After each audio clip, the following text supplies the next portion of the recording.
Endi birinchi navbatda biz bugun tanishadigan narsamiz shared preference. Bu nima? Ma'lumotlar qanaqa saqlanadi?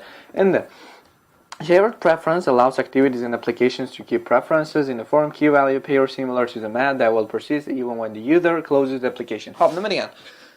Shared preference activitylar orasida, applicationlar orasida ma'lumotlarni preferencelar orqali saqlash, ya'ni key value pairs, ya'ni kalit va qiymat juftligida saqlashni hosil qiladigan, ya'ni saqlab turadigan tur hisoblanadi, ya'ni storage yo'li hisoblanadi.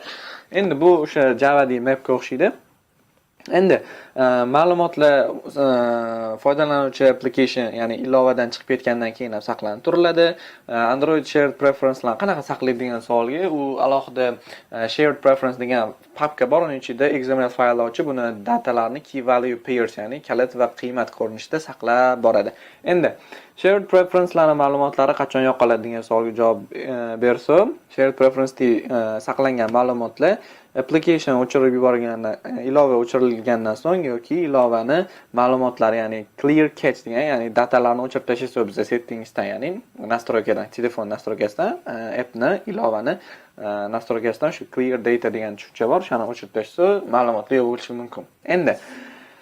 Endi uni har xil o'zining yo'llari bor, get preference metodlari bor. Bizni chaqirib olishimiz uchun get preferences, get shared preferences, get default shared preference name shunaqa tushunchalar bor. O'zi bizga hozir nazariya to'g'risi, nazariya boshqa, praktika boshqa. Nazariya ham kerak, to'g'risi praktikada hozir tushunib olamiz. Hozir bilan tushuntirganim bilan sal tushunarsiz bo'lishi mumkin yoki tushuntirishda sal qiynalishim mumkin.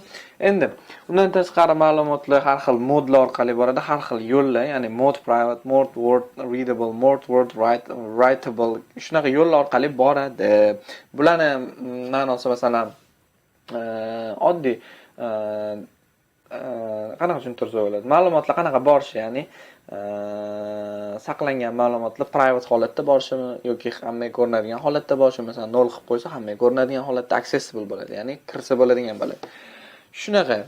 Endi kelinglar Javada bitta oddiy mashq bajarishga harakat qilib ko'ramiz. Bunaqa ko'p vaqt olmaydigan. Xo'p. Biz nima qilamiz? Biz birinchi navbatda kelinglar shu Telegramni o'chiraylik hozir. Kelib qolmasin. Xo'p. O'chirdim.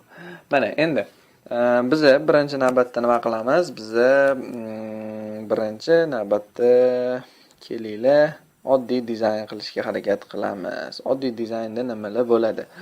Xo'p, dizayn qismida oddiy men bitta button qo'ymoqchiman va bitta edit text qo'ymoqchiman. Qaniydi? Bizda plain text tushadi. Endi edit text deyishga o'rganib qolgan odam va bitta text yo'qamiz. Bu ma'lumot bizga kiritgan ma'lumotni olish maqsadida. Bo'ladi. Oddiy misol, umuman tushunish uchun, yaxshi misol deb o'ylayman, tushunish uchun. Endi biz bularni qo'yib oldik. Endi biz qiladigan ish nimadan iborat degan savolga javob topamiz. Xo'p, kelinglar. Endi biz ma'lumotlarni buttonini ID'sini kelinglar, save btn qanaqadir nomlab qo'yaylik, biz o'zimizga tushunarli bo'lishi uchun. Edit text masalan name qanaqadir, chunki bu yerga biz name kiritamiz, lekin xohlagan narsa kiritsa bo'ladi. Bu yerga biz result, ya'ni natijani ko'ramiz. ID'sini ham result qilib qo'yamiz. Endi Javasiga o'tamiz. Javasida biz nimalar qilamiz degan.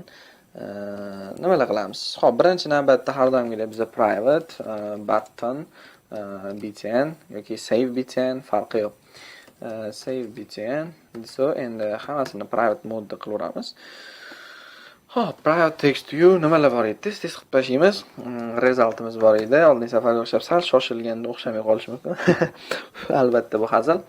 Endi private edit text, uzr edit textimiz bor bizda. Ha, shunday. Bunda nima bor? Bunda name keladi bizda. Endi private shared preference degan mana Android content ichida olamiz. Buni my prefs deymiz. Masalan, bunda bizning o'zimizning preferenceimiz bo'ladi. Endi undan keyin biz aytadigan narsamiz private static final string, ya'ni hozir biz bitta prefs hosil qilishimiz kerak. File, ya'ni boyigani fayl ichidagi, ya'ni XML fayl hosil qilishimiz kerak. Hozir ani popkani ichidagi. Mana shu nom ostida biz faylni hosil qilib oldik.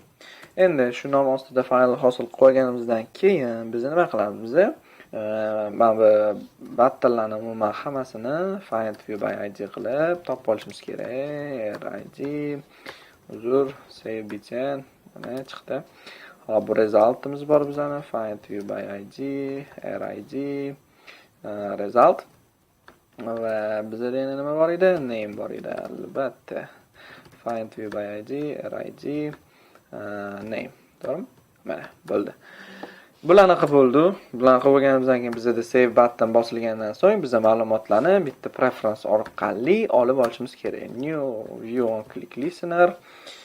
Mana endi bu chiqqandan keyin biz nima qilamiz? Birinchi navbatda biz my prefs degan shared preference'imizni nima deysiz? Get shared preference metodi orqali biz chaqirib olishimiz kerak. Ya'ni mana shu faylni ichiga kiritib olishimiz kerak. Bu qanaqa bo'ladi? Biz bu yerda string fayl yozishimiz kerak, yana uni modini yozishimiz kerak. Bunda qarang, men bekorga mana bunaqa prefs name qilib alohida o'zgaruvchiga fayl otini olib ketmadim, chunki masalan buni bir 10 marta ishlatsa 10 marta fayl otini yozishimizga to'g'ri keladi va biz buni yaxshi qulay tomonlardan biri, men ko'p ishlataman. Masalan, boshqa joylarda masalan klaviaturada har doim o'sha my prefs file deb yozib o'sha string ichida my prefs file deb yozib, masalan so'zlarda xato qilib qo'yishimiz mumkin-da. Harflarda yozayotganda harflar joy almashib qolishi mumkin. Shuning uchun bitta o'zgaruvchiga olib bemalol ishlatib ketish eng to'g'ri yo'l. Va modni 0 qilamiz, accessible, ya'ni har tomondan shu kirsa bo'ladigan eng oddiy yo'l. Endi biz preference'imizni yaratdik. Endi preference'imizni biz edit qilishimiz kerak. Ya'ni o'zini shu uni ustida amallarni bajarishimiz kerak. O'sha biz ma'lumotlarni olib, uni saqlab, resultga berib qo'yishimiz kerak. Uning uchun editordan foydalanamiz. Editor bilan biz my prefsimizni, o'zimizni preference'imizni edit qilamiz, ya'ni o'zgartiramiz. Uning ichiga o'zgartirish kiritamiz biz. Endi editorga bosib, mana bu o'zgaruvchi orqali biz put string, ya'ni mana put int, boolean, float, long kabi har xil o'zini naqalari bor yordamchi. Biz hozir string qo'yamiz va key va value pairs degan so'zni boya ishlatib o'tdim, ya'ni kalit va qiymat. Kalit bizda nima bo'ladi? Masalan, kalitga biz message deylik, ya'ni xabar. Biz qiymatga, ya'ni qaysi qiymatda biz ushlab olmoqchimiz, ya'ni biz name'dan kelgan qiymatni olishimiz kerak, ushlab turishimiz kerak. Ya'ni buni name get text to string. So biz name'dan kelgan qiymatni ushlab olamiz va undan keyin yana bitta joyi bor, editorda biz commit qilishimiz kerak. Ya'ni editordagi ma'lumotni saqlab qolishimiz kerak. Endi commit qilgandan keyin biz hozir yangi versiyada consider using apply deyapti. Biz apply ham qilishimiz kerak. Ya'ni buni o'rniga xohlasang apply ishlatib ketyapti yoki ikkalasini bittada qilib qo'ysa ham bo'ladi. Hop, when applying will handle o'qisa bo'ladi. Kimda o'qisa? Mana consider using apply instead commit writes in data persistent. Hop, commit o'rniga apply ishlatganda bizga farqi yo'q. Biz endi ma'lumotni ushadi. Save buttonni bosganda biz ma'lumotni ushadi. Endi biz ma'lumotimizni qaytarib olishimiz kerak. Ma'lumotni qaytarib olishimiz kerak.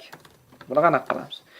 Buni shared preference, yana bitta preference ochamiz buning uchun. Chunki biz ma'lumotlarni qayerdadir qilishimiz kerak. Bunda ham get shared preference, get shared preferences, prefs name, bunda ham 0, o'sha fayl ichiga, o'sha fayl ichidan olishimiz kerak endi. Mana bu fayl yaratdik-ku biz mana anaqani ichida. O'zimizni shared preference'imiz ichida. Endi unda biz yozamiz, agar if biz ochgan preference'imizni ichida contains bo'lsa, ya'ni bo'lsa, qaysi message orqali, mana shu message orqali, mana shu key orqali qanaqadir key, mana shu key bo'lsa, deymiz, mana shu preference'imizni ichida mana shu key bo'lsa, deymiz, ya'ni get shared preference deymiz. Shu keyimiz bo'lsa, aytamizki, string message qanaqadir o'zgaruvchiga aytamiz. String message degan o'zgaruvchiga mana shu anaqadan kelgan preferencesdan kelganni get string deymiz, olgan deymiz. Mana bu key bo'yicha mana keyni o'zi chiqardi. Mana shu key bo'yicha olgan. Endi hozir yangi versiyada yana bitta narsa bor, default, ya'ni har xil holat bo'lib qolishi mumkin. Mana shu qiymat kelmay qolishi mumkin. O'shanda biza masalan qiymat mavjud emas degan default anaqani berib qo'yishimiz kerak. Mavjud emas. Mana endi buni olib bo'lganimizdan keyin biz nima qilamiz? Biz o'sha resultimizga set text qilamiz, o'zimizning message'imiz. Mana bo'ldi. Endi biz Java'sini yozib bo'ldi. Bu eng oddiy sodda mashq edi. Buni hozir o'zimizni, ya'ni device'imizda tekshirib ko'ramiz. Ketdik.